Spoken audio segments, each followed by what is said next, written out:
Next, we look at how the United States is altering its military presence in the Asia-Pacific region. The U.S. aims to establish a new Marine Corps unit called a Marine Littoral Regiment, or MLR, in Japan's southern prefecture of Okinawa. It will be the second such unit after the first MLR was launched in Hawaii last year. NHK World's Otemori Chisa was given exclusive access to the MLR as it held a drill in the Philippines last month. The Philippine island of Luzon is the location of a military training ground. It's where the MLR held its first major joint exercise. About 40 MLR soldiers fired shells in a simulated attack.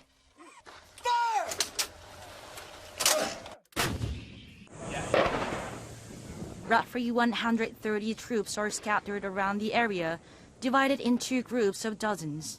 This size is a key characteristic of the MLR that increases its mobility. It also makes it easier to incorporate allies into operations. The Philippine military joined the drill. Groups work together to attack a target several kilometers away.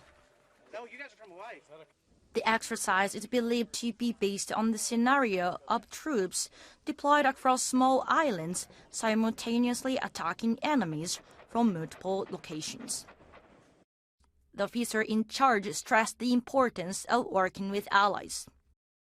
Ultimately, this exercise allows us to be tied at a larger level because nothing we are doing as the MLR will ever be in isolation. It would be foolish to not work with all the people we will undoubtedly fight with.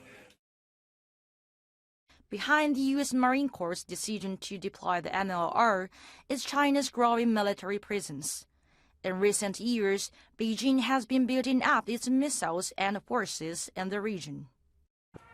The U.S. Marine Corps is used to operating in situations where superiority at sea and in the air is secured.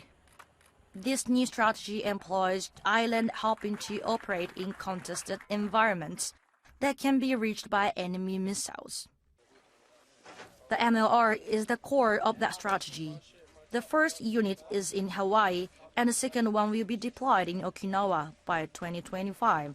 The U.S. is also considering placing it in Guam. The move is believed to be aimed at keeping in check China's increasing activities in the South China Sea and its military pressure on Taiwan. The drills revealed another key aspect of the MLR. The unit set up tents at the Commercial International Airport. The MLR operates in a small unit, so it does not need a large space. The U.S. military aims to utilize regional infrastructure.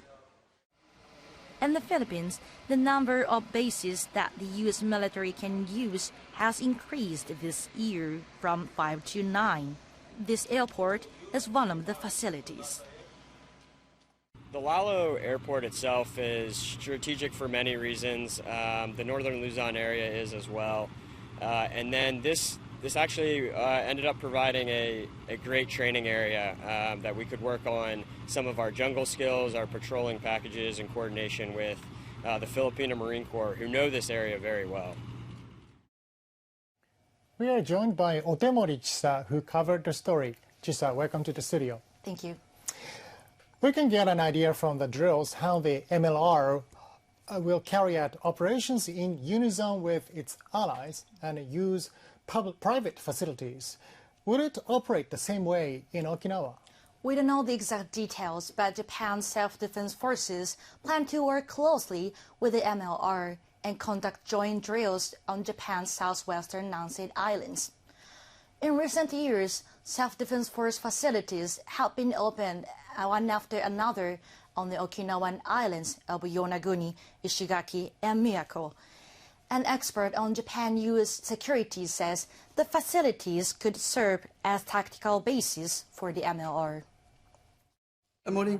I think cooperation is expected. The point of the MLR is to see the extent to which the U.S. military can use the assets of its allies, and it is now carrying out exercises for that purpose. So what have the U.S. and Japanese government said about the unit's presence and purpose in Okinawa? The MLR deployment will involve between 1,800 and 2,000 soldiers, but Washington says the overall number of U.S. troops stationed in Okinawa will not increase because it will reorganize the forces already there. The Japanese government says the MLR will bolster deterrence and the response capabilities of the Japan-U.S. alliance as China steps up activity in the region. Chisa, Okinawa is home to 70% of U.S. military facilities in Japan, and people there have long been asking both the U.S. and Japanese governments to reduce the burden of hosting these facilities. So now there is this new deployment, right? How has the government of Okinawa Prefecture responded? Governor Tamaki has only said that it is necessary to closely watch how the deployment affects the people there. The prefecture has not been given any additional specific information about the MLR. The Japanese government and the U.S. military need to carefully explain what kind of activities the MLR will do in Okinawa, as well as the risks that could come with them. Otebori-san, thank you so much for your insight. Thank you.